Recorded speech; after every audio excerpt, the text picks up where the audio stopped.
My favorite phrase in all of the spiritual teachings I've come upon comes from the Bhagavad Gita, the classic text of ancient India. It teaches, as it is. Observe and inquire into reality as it is. Normally, we see the world as we are, not as it is. To see reality as it is, we have to change the instrument we use to investigate, which is ourselves. I'm going to share a story with you about an encounter that happened one day during my meditation practice. It was an encounter with beings that identified themselves to me as the Seraphim, which for those who are unfamiliar is the name for the angels that are said to surround the throne of heaven in the Bible. Such encounters are a very prominent but seldom discussed feature of the perennial wisdom, and found in virtually every spiritual tradition. While the symbols and images change from culture to culture, there's one inner evolutionary mechanism or developmental process that they point toward.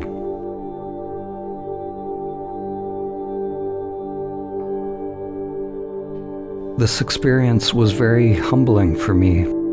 For most of my life, my ego structure has had an aversion to people who talk about angels, or any otherworldly beings for that matter. I had a lot of judgment and concepts around these things. But nevertheless, I have a clear inner direction to report on my experience. So perhaps this is some kind of karmic reckoning for me. What I'm going to talk about is not related to religion or beliefs, but has to do with encountering new dimensions of your own being. I'm going to try to convey the experience precisely, without interpretation or concepts. I do have some insights that I will share at the end. But I think it's important that the description of the actual experience is neutral, without any embellishment. This experience happened during a period when I was doing a lot of meditation. I entered into a samadhi state or a turiya state, which is described in the samadhi films in detail.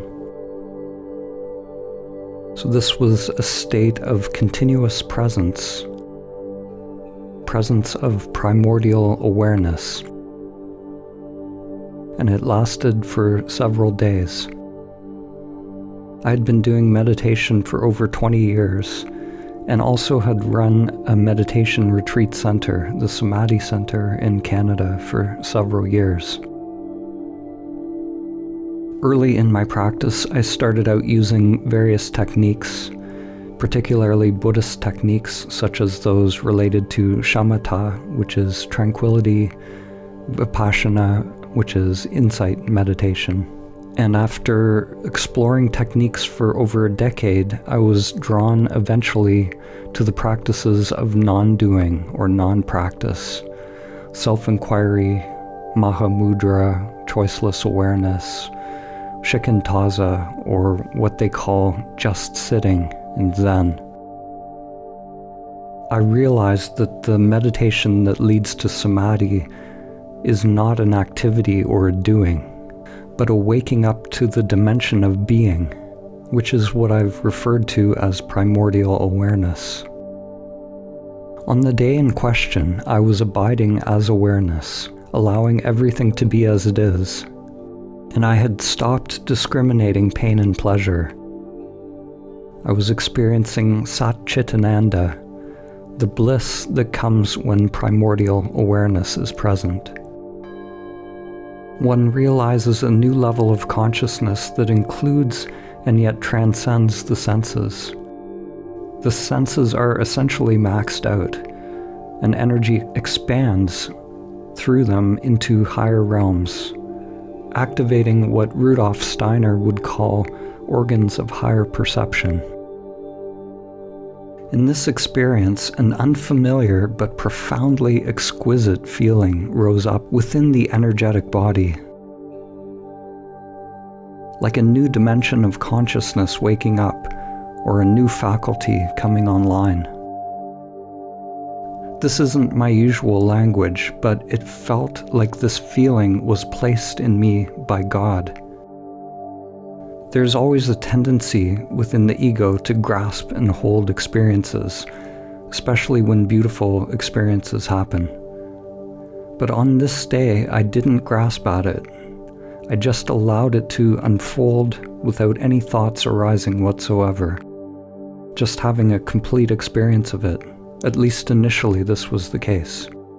I would describe it as a deeply sacred feeling. And I felt intuitively that this was an ancient way to pray. This was prayer itself. Until this moment, I had not known what true prayer was. If you had asked me prior to this, I undoubtedly would have said that I did know. My ego, which is a highly spiritualized ego, likes to think that it knows everything. But it gets humbled over and over. Now I know that I don't know what I don't know. The phenomena unfolding within the self-structure was something different than what for 20 years I considered meditation to be. It was something utterly unknown. I began to meditate or pray in this sacred way, although I can take no credit for it happening whatsoever. It was just happening. It was like the body and energy structure were being prayed. Awareness was purely aware, non-local, all-pervasive, yet nowhere. Samadhi is not an experience, but a collapse of the duality of experiencer and the experienced. A luminous presence appeared, interfacing with my energy field at the third eye. At this point, there were actually several levels of phenomena playing out simultaneously. I was aware of my gross physical body meditating, and through the inner vision, I perceived what seemed to be some kind of a temple. There was a humanoid figure there with wings and a bird tail. In my mind at the time, I thought that he looked like a Sufi. He had a flat hat and a beard, and he was carrying a glowing ring. I felt an incredible power in this being, and somehow I knew that the ring he was holding was alive. Around him were angelic light beings who identified themselves as the Seraphim. As soon as I turned my attention to the light beings, I did not see the man in the Sufi hat any longer. I couldn't focus on these light beings directly. They were indistinct, like moving fractals, recursive patterns that held a general form, but they were changing endlessly, like dancing energy. They were beautiful, and I wanted to focus on them, but I couldn't, or they would start to disappear. So I relaxed into a diffuse sort of vision, accepting that I couldn't form a distinct image of them. There were 3 of them, and they moved and spoke as one. These are their exact words. We are the Seraphim. If you merge with our light, there is much we can show you. To become like us, you must burn only with love for the Creator, and His consuming fire will quickly transform you into the flaming likeness of the Seraphim. They emphasized the word only, and the word felt significant. Each of the 3 was emanating the same sacred feeling or vibration. Just like it says in the Bible, they emanated holy, holy, holy. But it was not an auditory word or mantra. It's hard to describe, but somehow their very being was that vibration or holy emanation. What was strange was that the seraphim seemed somehow mechanical. This part I don't really understand. They were conscious and interactive, yet it seemed like a machine turning on with an endless loop, like an endlessly repeating message. I saw their pattern. It seemed like they were an ancient template, groaning and creaking, flickering into life for this specific purpose. At first their energy was a bit dim, but as I opened to the experience, they energized to a full glow. My self-structure was in awe. But yet awareness was just observing, unmoved. They told me that when the seraphim come, it is usually followed by great turmoil. I wasn't sure at the time if they meant great turmoil in my life or turmoil on earth.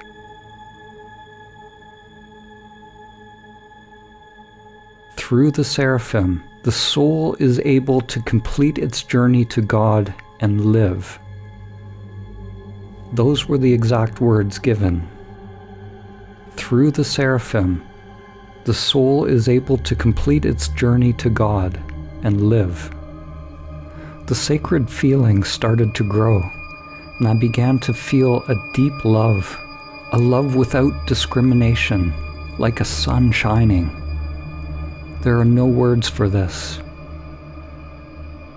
There was a deep letting go within my being, and I actually started to change into light, or emptiness, or both. It was not dreamlike, but absolutely vivid, and seemed startlingly real, happening on multiple levels of self. I started to burn with a living white flame, starting at the feet, and all of me was being pulled towards God. It was an atomic dissolution. I've gone through countless death experiences or letting go experiences. During meditation practice or entheogen experiences, breathing, yoga exercises, but this seemed totally different, more real, hyper-real and deeper, connected to the soul. It was a level of non-dual union and cessation of self that was absolute.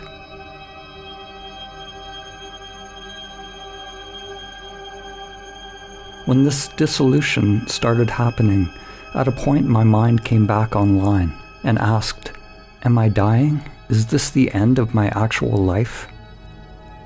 And as soon as that happened, I realized I had become identified. I had generated an egoic thought, a fearful thought, and the dissolution process stopped. Everything vanished. If whatever was happening had completed, I honestly don't know if I would be here to tell about it. So that is the description of the event itself. Now I'm going to give you a sort of commentary, what I think or feel about the event. So first, this was a surprising event for several reasons. In this single experience, I confirmed without a doubt that the higher realms described by the spiritual masters are as real or more real than this world. It was also surprising that it happened to me, even though to a large degree there was a letting go of my self-identification. I certainly am not the strongest meditator. I'm not prone to devotion. And although I've done a lot of inner work and maybe purified many attachments, I still fall into identification and ego entrapments. I'm far from being any kind of saint. So my opinion, or my feeling about this, is that I was given a preview of what is to come, of what is possible for human evolution, so that I can tell you about it. To prepare the groundwork for those who will come in the future, who will grow and evolve into union with the Source.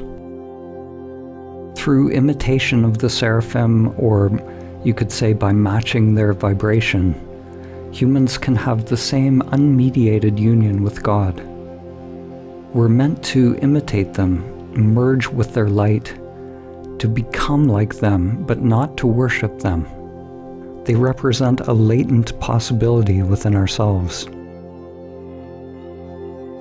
It's important to let go of the experience so that you don't add it to your self-structure, so that the ego doesn't hang on to it and create some identity or some new locked-in worldview. The paradox is that peak experiences or mystical experiences tend to unfold around samadhi. But it is important not to confuse any experience with samadhi itself.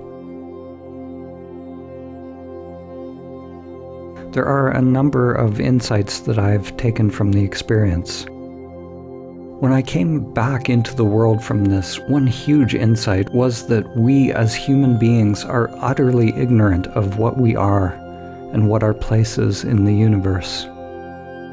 Humans are myopic creatures full of hubris to a degree that is laughable. We've mastered the arts of distortion and delusion and limitation. We've lost any sense of our place in the great chain of being. Instead, we've cultivated an independent self, which is an amazing creation in its own right. But this independent self has now grown to a point where we have a choice. We have a choice to serve the directions and wants of that self, or to rejoin the spiral of life in alignment with the divine plan. Realizing samadhi is only the first step in an unfathomable unfolding journey to expanding the inner lotus into higher worlds, or the enlightenment process, which is a trajectory, not a destination. Awakening is waking up to the unchanging dimension of absolute being, pure consciousness, while enlightenment is about the ongoing dance of evolution and involution within the manifested world, the endless cycle of becoming, being and becoming, merging, dancing as one. The human game allows the possibility to create an expanded and purified human vessel. The catch is we have to sacrifice the egoic wants to allow this divine connection. This is why Jesus is referred to as the Lamb of God. Jesus, the human person, was sacrificed so that the Christ consciousness, the Logos, could live through human form. Many non-dual teachers will say, everything is perfect as it is. Primordial consciousness is perfect as it is. There is a sacred simplicity in this moment, a sacred perfection in this moment. And yet at the same time, we're growing this ever-unfolding lotus with the possibility of offering the human vessel to be inhabited by these levels of consciousness. The paradox is that it's all you, in the big sense of you. This higher level of consciousness isn't some foreign entity, but you are that. An angel is simply a conscious field of fluctuating energy, with the sole purpose of connecting us with the one source. This little human being wires into it and becomes more of what it can be, becoming more of a bridge from the manifested world to the unmanifested. In this sense, the seraphim are teaching us what we might become.